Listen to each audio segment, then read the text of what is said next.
എല്ലാവർക്കും പുതിയൊരു വീഡിയോയിലേക്ക് സ്വാഗതം. അപ്പോൾ നമ്മളിലേക്ക് നിൽക്കുന്നത് കാഞ്ഞിരപ്പള്ളിയിലെ ഇൻഡസ് മോട്ടോഴ്സിലാണ്. അപ്പോൾ ഇന്ന് സ്വിഫ്റ്റിൻ്റെ ലോഞ്ച് ഇവിടെ വെച്ച് നടക്കുകയാണ്. ഇന്ത്യയിൽ ലോഞ്ചായി, പക്ഷേ ഷോറൂമിൽ വെച്ച് ലോഞ്ച് നടത്തുന്ന ഇന്നാണ്. അപ്പോൾ അത് പങ്കെടുക്കേണ്ടതായിട്ടാണ് നമ്മൾ വന്നിരിക്കുന്നത്. അത് കാഞ്ഞിരപ്പള്ളി MBA ആണ് ഉദ്ഘാടനം ചെയ്യുന്നത്.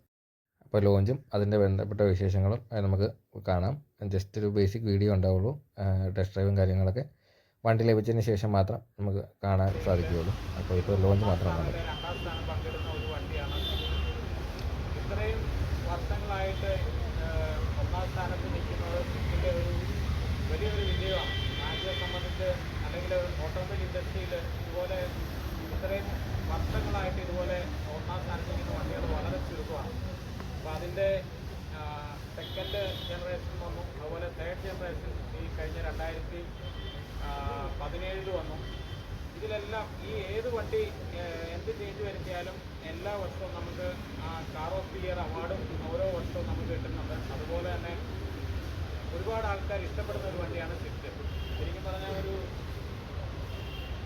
ആൾക്കാർ ചെറിയ വണ്ടി, ഒരു മീഡിയം വണ്ടി പർച്ചേസ് ചെയ്യുമ്പോൾ ആൾക്കാരുടെ മനസ്സിൽ ഏറ്റവും ആദ്യം വരുന്ന ഒരു മോഡലാണ് സ്വിഫ്റ്റ്. അപ്പോൾ അത് പണ്ടുതൊട്ടേ നല്ല പെർഫോമൻസ് ആയിരുന്നു. ഓരോ തവണയും അത് അപ്ഗ്രേഡ് ചെയ്യുമ്പം അതിന് കുറേ കൂടെ അഡീഷണൽ ഫീച്ചേഴ്സ്, അതുപോലെ സേഫ്റ്റി ഫീച്ചേഴ്സ് എല്ലാം ആഡ് ചെയ്ത് വന്നുകൊണ്ടിരുന്നു. ഇപ്പോൾ ഏറ്റവും ലേറ്റസ്റ്റ് ആയിട്ട് വന്നിരിക്കുന്ന വണ്ടിയിൽ, ഫോർത്ത് ജനറേഷൻ വണ്ടിയിൽ നമുക്ക് സ്വിഫ്റ്റിൽ വലിയൊരു ചേഞ്ചാണ് വന്നിരിക്കുന്നത്. നമ്മൾ പുറമേ കാണുമ്പോൾ നമുക്ക് തോന്നും ചെറിയൊരു കോസ്മെറ്റിക് ചേഞ്ച് മാത്രമേ ഉള്ളൂ, പക്ഷേ ബേസിക്കായിട്ട് വലിയൊരു ചേഞ്ച് വന്നിട്ടുണ്ട്. എൻജിൻ തന്നെ മാറിയിട്ടുണ്ട്. മാരുതിയുടെ ഏറ്റവും പുതിയ Z സീരീസ് എൻജിനാണ് ഇതിനകത്ത് വരുന്നത്. അതിൻ്റെ ഏറ്റവും വലിയ അഡ്വാൻറ്റേജ് Z സീരീസ് എൻജിനിൽ മൈലേജ് ഉണ്ട്, പൊല്യൂഷൻ കുറവാണ്. മൈലേജ് പഴയ സ്വിഫ്റ്റിനേക്കാളും ഒരു 2.4 കിലോമീറ്ററോടെ കൂടി മൈലേജ് 25.75 ആണ് ഇതിൻ്റെ AGS-ൻ്റെ മൈലേജ് പറയുന്നത്. അപ്പോൾ ഈ ഒരു ക്ലാസ്സിൽ ഏറ്റവും കൂടുതൽ മൈലേജ് ഉള്ള ഒരു വണ്ടിയും കൂടെയാണ്. അതുപോലെ തന്നെ ഒരുപാട് സേഫ്റ്റി ഫീച്ചേഴ്സ് അഡീഷണൽ ആയിട്ട് ആഡ് ചെയ്തിട്ടുണ്ട്. കാരണം ഇന്നത്തെ കസ്റ്റമർ എല്ലാം പ്രിഫർ ചെയ്യുന്നത്, കൂടുതൽ നോക്കുന്നത് സേഫ്റ്റി ഫീച്ചേഴ്സാണ്. അപ്പോൾ ഇതിൻ്റെ ബേസ് മോഡൽ തൊട്ട് 6 എയർ ബാഗ്, അതുപോലെ ഹിൽ ഹോൾഡ് അസിസ്റ്റ്, പിന്നെ ബേസ് മോഡലിൽ സാധാരണ ബേസ് മോഡലിൽ ഇല്ലാതെ വരുന്നിരുന്ന ഒരുപാട് ഫീച്ചേഴ്സ് ഇതിനകത്ത് ആഡ് ചെയ്തിട്ടുണ്ട്. നമുക്കറിയാം ഫോർഡോർ പവർ വിൻഡോ, അതുപോലെ തന്നെ സെൻട്രൽ ലോക്ക്, ഇങ്ങനെയുള്ള ഫീച്ചേഴ്സൊക്കെ സാധാരണ പണ്ട് ബേസ് മോഡലൊന്നും ഇല്ലായിരുന്നു. അതുപോലെ പ്രീമിയം മോഡലുകളിൽ ഒരുപാട് അഡീഷണൽ ഫീച്ചേഴ്സ് ആഡ് ചെയ്തിട്ടുണ്ട്. എല്ലാം കൊണ്ടും നമുക്ക് അതുപോലെ ടയർ സൈസ്, വണ്ടിയുടെ എല്ലാ മോഡലും ടയർ സൈസ് ഇപ്പം വന്ന് 15 ടയറായിട്ടുണ്ട്. 185 15 ടയറാക്കിയിട്ടുണ്ട്.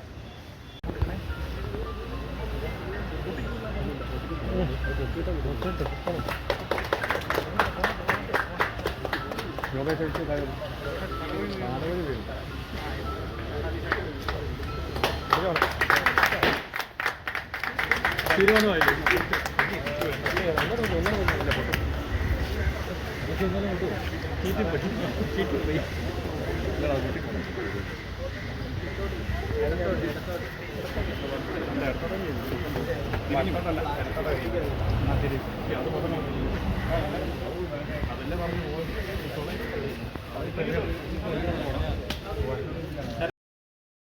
അപ്പോൾ ഇതാണ് നമ്മൾ കാത്തിരുന്ന വണ്ടി, സ്വിഫ്റ്റ് 2024 വണ്ടി.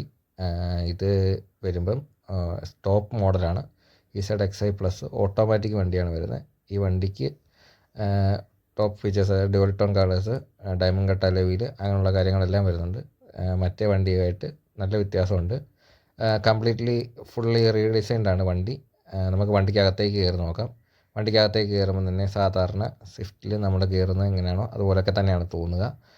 സാധാരണ മാരുതിയുടെ വണ്ടികൾ കണ്ട് പഴകിയ അതേ model steering wheel, console, system, music system, അങ്ങനത്തെ കാര്യങ്ങളൊക്കെ എല്ലാം കാണാൻ സാധിക്കും. പക്ഷേ വണ്ടി എന്ന് പറയുമ്പോൾ ടോട്ടലി ചേഞ്ച്ഡ് ആണ്. പക്ഷേ ഇൻറ്റീരിയറിലൊന്നും വലിയ മാറ്റമൊന്നും തോന്നുന്നില്ല. ഓട്ടോമാറ്റിക് സാധാ AMD ഗിയർ ബോക്സാണ് വരുന്നത്.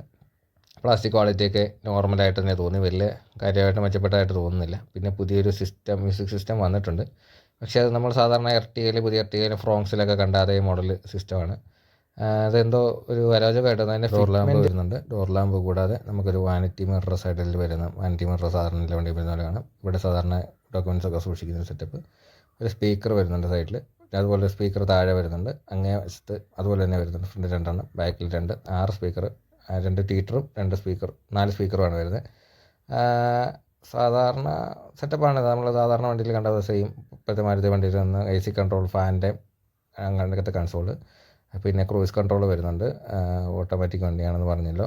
ഹാൻഡ് ബ്രേക്കൊക്കെ സാധാ മോഡലാണ്. നമ്മൾ ബാക്കിൽ കയറിയിരിക്കുമ്പോൾ അത്യാവശ്യം നല്ല ലെഗ് സ്പേസ് വരുന്നുണ്ട്. അപ്പോൾ ഈ വണ്ടി ഫുള്ളി റിഡേഷൻഡ് ആണ്. പിന്നെ അത് പറഞ്ഞതാണ് കാര്യം. അപ്പോൾ ഇതിൻ്റെ സീറ്റിൽ നമുക്ക് കാലിൽ സപ്പോർട്ട് ഇച്ചിരി കുറവായിട്ടാണ് തോന്നിയത്. ഇച്ചിരി 174 ഹൈറ്റ് ഉണ്ട് എനിക്ക്. അപ്പോൾ റീഡിസൈനിൻ്റെ ഭാഗമായിട്ട് പുറത്തെ ഡോറ് ഇച്ചിരി ഫ്ലാറ്റായിട്ടാണ് എൻ്റെ ബാക്ക് വരുന്നത്. അപ്പോൾ നമുക്ക് വിൻഡോ ലൈൻ ഇച്ചിരി കയറി വരുന്നതായിട്ട് കാണാം. അങ്ങനെ വരുമ്പം വെളിയിലത്തുള്ള വ്യൂവിൽ ഇച്ചിരി പൊക്കമുള്ള ആളാണെങ്കിൽ തടസ്സപ്പെടുത്താനായിട്ട് നമുക്ക് ഇപ്പോൾ ഒരാൾ കടന്നു വന്ന് ആളുടെ തല എനിക്ക് കാണാൻ ബുദ്ധിമുട്ടായിട്ട് തോന്നി. അതങ്ങനെ വരുന്നതാണ്. കാരണം ഇതിൻ്റെ ഡോറിൻ്റെ സെറ്റപ്പ് മാറിയിട്ടുണ്ട്. പഴയ മോഡൽ എന്ന് പറയുമ്പോൾ 2014 വരുന്ന പോലെ ഡോറിൻ്റെ ഹാൻഡിൽ ഡോറിൽ തന്നെയാണ് വരുന്നത്. എൻ്റെ സൈഡിൽ ഇൻ്റഗ്രേറ്റഡ് ആയിരുന്നു. 2018 വന്ന ആ മോഡൽ. വേറെ റേസ് ഇവൻറ്റ് വരുന്നുണ്ട്. 2 ചാർജിങ് യൂണിറ്റുകൾ വരാം. അത് നമുക്ക് കാണാൻ സാധിക്കും. അങ്ങനെ ഒരു മൊബൈൽ ഹോൾഡർ എന്നൊരു സെറ്റപ്പ് വരുന്നുണ്ട്. നടുക്ക് ആംറസ്റ്റ് വരുന്നില്ല. പിന്നെ സാധാ ടിപ്പിക്കൽ സ്വിഫ്റ്റിൻ്റെ എല്ലാ സെറ്റപ്പുമാണ് കാണുന്നത്. പുറത്തെ ഡിക്കി ബൂട്ട് സ്പേസ് നല്ല ബൂട്ട് സ്പേസ് ഉണ്ട്. ട്രേ വരുന്നുണ്ട്. നമുക്കിത് പൊക്കി കഴിഞ്ഞാൽ അതിൻ്റെ താഴെ സാധനങ്ങൾ ഇഷ്ടം പോലെ വെക്കാം. ഊരി മാറ്റാവുന്ന ടൈപ്പാണ്. സ്പെയർ വീലും കാര്യങ്ങളും ഒക്കെ താഴെ വരുന്നുണ്ട്. നമുക്ക് ഈ സീറ്റ് മടക്കിയിടാവുന്നതാണ്. അത്യാവശ്യം കുഴപ്പമില്ലാത്ത ഏരിയ അങ്ങനെ മടക്കിയിടുമ്പോൾ നമുക്ക് ലഭിക്കും. 2 സീറ്റ് മടക്കിയിട്ടാൽ അത്യാവശ്യം നല്ല ബൂട്ട് സ്പേസ് നമുക്ക് ലഭിക്കുന്നതാണ്. സാധാ കൈകൊണ്ട് തന്നെ അടയ്ക്കുന്ന തരത്തിലുള്ളതാണ്. ടോപ്പ് എൻ്റെ എന്നാലും മറ്റേ സ്വിച്ചിൽ ഉള്ള സെറ്റപ്പൊന്നുമല്ല. ഇലക്ട്രോണിക്സ് പരമായിട്ട് കാര്യങ്ങൾ കുറവാണ്. പിന്നെ ഈ വിലയ്ക്കുള്ള വണ്ടി എന്ന് പറയുമ്പോൾ അതിനുള്ള ഫീച്ചേഴ്സ് എല്ലാം ഉൾക്കൊള്ളിച്ചിട്ടുണ്ട്. ഡയമണ്ട് കട്ട് അലോയ് വീലാണ് വരുന്നത്. 185 സെക്ഷൻ ടയറാണ് വരുന്നത്. 15 ഇഞ്ച്. ഫ്രണ്ടൊക്കെ ഫുള്ളി വേറൊരു ഷേപ്പിലായിട്ടാണ്. ഒരു ബലേനോടെ പോലെ തോന്നിക്കുന്ന എന്നാൽ വേറൊരു രീതിയിലുള്ള ഒരു ലാമ്പാണ് എനിക്ക് ഹെഡ്ലൈറ്റ് തോന്നിയത്. ഒരു പ്രത്യേക തരത്തിലുള്ള ഭംഗിയുള്ള ഒരു ഗ്രില്ലാണ് വന്നിരിക്കുന്നത്. അപ്പോൾ ഇതിൽ 40,000 രൂപയുടെ എങ്ങനെ ആക്സസറി എക്സ്ട്രാ കയറ്റുവാണെങ്കിൽ വണ്ടിയുടെ ഫുൾ ലുക്ക് മാറുന്നൊരു പാക്കേജൊക്കെ പ്രൊവൈഡ് ചെയ്യുന്നുണ്ട്. അപ്പോൾ അതിൻ്റെ ഡീറ്റെയിൽസൊക്കെ അറിയാനായിട്ട് ഷോറൂമുകാരായിട്ട് ബന്ധപ്പെട്ടാൽ മതി. അപ്പോൾ ഷോറൂമിൽ നമ്മുടെ എക്സിക്യൂട്ടീവ്സിൻ്റെ നമ്പർ ഞാൻ താഴെ ഡിസ്ക്രിപ്ഷൻ കൊടുക്കാം. ട്രാക്ഷൻ കൺട്രോളിൻ്റെ സ്വിച്ച് വരുന്നുണ്ട്. പിന്നെ എന്താ സ്റ്റാർട്ട് സ്റ്റോപ്പ് ബട്ടൺ അങ്ങനത്തെ ഉള്ള സാധനങ്ങളെല്ലാം നോർമലായിട്ട് വണ്ടികൾ ടിപ്പിക്കൽ കാര്യങ്ങളാണ്. പിന്നെ ഹൈറ്റ് അഡ്ജസ്റ്റ് ചെയ്യാൻ മാനുവലി ചെയ്യാം. ഹൈറ്റ് അഡ്ജസ്റ്റ് ചെയ്യുകയും കൂട്ടുകയും കുറയ്ക്കുകയും ചെയ്യാം. പിന്നെ റിക്ലൈനിങ് അതാണ് ഫംഗ്ഷൻ വരുന്നത്. ഇലക്ട്രോണിക്കലി ആയിട്ടുള്ള സെറ്റപ്പ് ഒന്നും അധികം വരുന്നില്ല. പിന്നെ ഇത് നമുക്ക് റിക്ലൈൻ ചെയ്യാം. അത്യാവശ്യം സാധാരണ വണ്ടിയിൽ കാണുന്ന പോലെ സ്റ്റിയറിംഗ് ഒക്കെ സ്മൂത്താണ്. പക്ക നല്ലതാണ്. ടെസ്റ്റ് ഡ്രൈവിനായിട്ട് വണ്ടി കിട്ടുമ്പോൾ നമുക്ക് അതിനെ ഡീറ്റെയിൽ ആയിട്ട് കാണിക്കാം. അപ്പോൾ ഇതിൻ്റെ അകത്ത് വേറെ സാധാ നമ്മൾ മീറ്റർ കാണുന്ന സെറ്റപ്പൊക്കെയാണ്. പിന്നെ fuel indication, fuel mileage, average mileage, time, അങ്ങനെയുള്ള ബ്ലൂടൂത്ത് സെറ്റപ്പുള്ളൊരു സാധാ നമ്മൾ ഇലക്ട്രിക്കലിലൊക്കെ കണ്ടുവരുന്ന അതേ സെയിം സെറ്റ് തന്നെയാണ് അതിൽ വരുന്നത്. കൺസോളൊക്കെ ഒരു ടൈപ്പ് ഓഫ് എയർപ്ലെയിൻ മോഡൽ. അതിപ്പം കുറേ ആയിട്ട് അങ്ങനെ തന്നെയാണ് വരുന്നത്. ആ ഒരു ടോഗിൾ സ്വിച്ചൊക്കെ അങ്ങനെയാണ് അതിൻ്റെ ഇത് വരുന്നത്. പ്രത്യേകം വേറെ പറയത്തക്ക കാര്യങ്ങളൊന്നുമില്ല. ഡാഷ്ബോർഡിൻ്റെ പ്ലാസ്റ്റിക് ക്വാളിറ്റിയൊക്കെ ഓക്കെ എന്നേ ഉള്ളൂ. വലിയ സെറ്റപ്പ് എന്നൊന്നും പറയാനില്ല. കാരണം കോസ്റ്റ് കട്ടിങ്ങിൻ്റെ ഭാഗമായിട്ട് അതൊക്കെ അഡ്ജസ്റ്റ് ചെയ്തിട്ടുണ്ട്. പിന്നെ എന്താ സൺഗ്ലാസ് വെക്കാനുള്ള പോയിൻ്റ് ഒന്നും വന്നിട്ടില്ല. ജസ്റ്റ് ലൈറ്റ് സ്പോട്ട് മാത്രമേ അവിടെ വന്നിട്ടുള്ളൂ. സാധാ കാണുന്ന അതേ ഈ SHVS ടെക്നോളജി വരുന്ന RTAയിലൊക്കെ നമ്മൾ കണ്ടു ശീലിച്ച അതേ കൺസോൾ തന്നെയാണ്. ഓട്ടോമാറ്റിക് ആകുമ്പോൾ ഗിയർ ഇൻഡിക്കേഷൻ കാണിക്കും. ന്യൂട്രൽ, എക്കണോമി, അങ്ങനെയുള്ള കാര്യങ്ങളൊക്കെ നമുക്ക് ടൈം, ടെമ്പറേച്ചർ എല്ലാം അറിയാൻ സാധിക്കും. ഒരു ഡിസ്പ്ലേയും ഇൻറ്റഗ്രേറ്റഡ് നോർമൽ അനലോഗ് സ്പീഡോമീറ്ററും ഓഡോമീറ്ററും വരുന്ന ഒരു ടൈപ്പാണ് വരുന്നത്. ഫ്യൂവൽ ഗേജൊക്കെ അനലോഗാണ്, ഡിജിറ്റലായിട്ടൊക്കെ കാണിക്കുന്നില്ല. പിന്നെന്താ കൺട്രോൾ സ്വിച്ചസ് ടിപ്പിക്കൽ ഒരു മാരുതിയുടെ സ്റ്റിയറിങ്ങും ഡാഷും അതാണ് വരുന്നത്. വണ്ടി സ്റ്റാർട്ട് ചെയ്ത് നോക്കി. അത്യാവശ്യം സൗണ്ടൊന്നും കേൾക്കുന്നില്ല. 3 സിലിണ്ടർ എഞ്ചിനാണ്. ഇതാണ് എഞ്ചിൻ വരുന്നത്. 3 സിലിണ്ടറാണ്. EZ സീരീസ് പുതിയ എഞ്ചിനാണ്. 1.2 ലിറ്റർ. അപ്പോൾ ഇതിന് കാര്യമായിട്ടുള്ള വ്യത്യാസമുണ്ട്. എഞ്ചിൻ പുത്തൻ എഞ്ചിനാണ്. ഇതുവരെ ഒരു വണ്ടിയിൽ വരാത്ത EZ സീരീസ് എഞ്ചിൻ. അപ്പോൾ അതിൻ്റെ കാര്യങ്ങളൊക്കെ എത്രത്തോളം ഉണ്ടെന്ന്, വൈബ്രേഷനൊക്കെ ഉണ്ടെന്ന് വണ്ടി റോഡിലിറങ്ങാൻ നമുക്ക് അറിയാൻ പറ്റുള്ളൂ. സീറ്റ് ഫോൾഡ് ചെയ്ത് അത്യാവശ്യം നല്ല സ്റ്റോറേജ് സ്പേസ് കിട്ടും.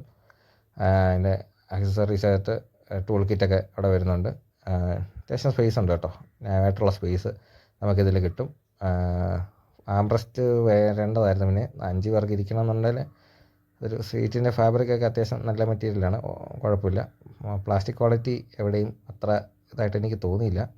ഇപ്പോഴത്തെ വണ്ടികളിലെല്ലാം കോസ്റ്റ് കട്ടിങ്ങിൻ്റെ ഭാഗമായിട്ട് അങ്ങനെ തന്നെയാണ് വരുന്നത്. അലോയ് വീൽ അടിപൊളിയാണ്. ബ്രിസ്റ്റോണിൻ്റെ ടയറാണ് വരുന്നത്. 185 സെക്ഷൻ ടയറാണ് വരുന്നതെന്ന് പറഞ്ഞാൽ 15 ഇഞ്ച്. അത് ടോപ്പ് വേരിയൻറ്റിലാണ്. അല്ലാത്തതെല്ലാം 165 ഇഞ്ച് ടയറാണ് വരുന്നത്. അപ്പോൾ ഇതൊക്കെയാണ് ഇതിൻ്റെ ടയറും കാര്യങ്ങൾ. MRFും പല കമ്പനിയുടെ എല്ലാ വണ്ടിയിലും ബ്രിസ്റ്റോൺ ആയിരിക്കണമെന്നില്ല. അപ്പോൾ ഈ വണ്ടിയിൽ നമുക്ക് കിട്ടിയിരിക്കുന്ന ബ്രിസ്റ്റോണാണ്. ഡ്യുവൽ ടോണാണ്. പ്രത്യേകം പറയാം. 9 കളർ വേരിയൻ്റാണ് വരിക. അതിൽ 6 നോർമൽ കളേഴ്സും 3 ഡ്യുവൽ ടോണുമാണ് വരുന്നത്. ബാക്കിലത്തെ ലൈറ്റൊക്കെ കാണാൻ ഒരു അടിപൊളിയാണ്. ഇത് കണ്ടപ്പോൾ എനിക്ക് പഴയ ഡാഷൻ ഗോയാണ് ഓർമ്മ വന്നത്. അതിൻ്റെ ഒരു ഡിസൈനായിട്ട് ഈ ബാക്ക് വശം തോന്നി. പക്ഷേ അങ്ങനെയല്ല കേട്ടോ, എൻ്റയർലി ഡിഫറെൻ്റ് ആണ്. ഡ്യുവൽ ടോൺ കാണാൻ അടിപൊളിയാണ്, red and black combination. Tail ലൈറ്റും അടിപൊളിയായിട്ട് നിൽക്കുന്നു. റെയർ വൈപ്പറുണ്ട്. ഹണികോം ടൈപ്പ് ഇതിലാണ് വരുന്നത്. ഒന്നും പറയാനില്ല, വണ്ടി ഓവറോൾ ഓക്കെയാണ്. പിന്നെ ബജറ്റിന് കിട്ടുന്നെന്ന് പറയുമ്പോൾ വാല്യൂ ഫോർ മണി തന്നെയാണ്. എപ്പോഴും മാരുതിയുടെ വണ്ടികളെല്ലാം മൈലേജും വാല്യൂ ഫോർ മണിയാണല്ലോ നമുക്ക് കാണാൻ സാധിക്കുക. അപ്പോൾ വണ്ടിയുടെ കൂടുതൽ വിശേഷങ്ങൾ അടുത്ത റിവ്യൂ വീഡിയോ ആയിട്ട് വീണ്ടും കാണുമ്പോൾ ഗുഡ് ബൈ. അപ്പോൾ ചാനൽ ഇഷ്ടപ്പെട്ടാൽ ലൈക്ക് ചെയ്യുക, സബ്സ്ക്രൈബ് ചെയ്യുക.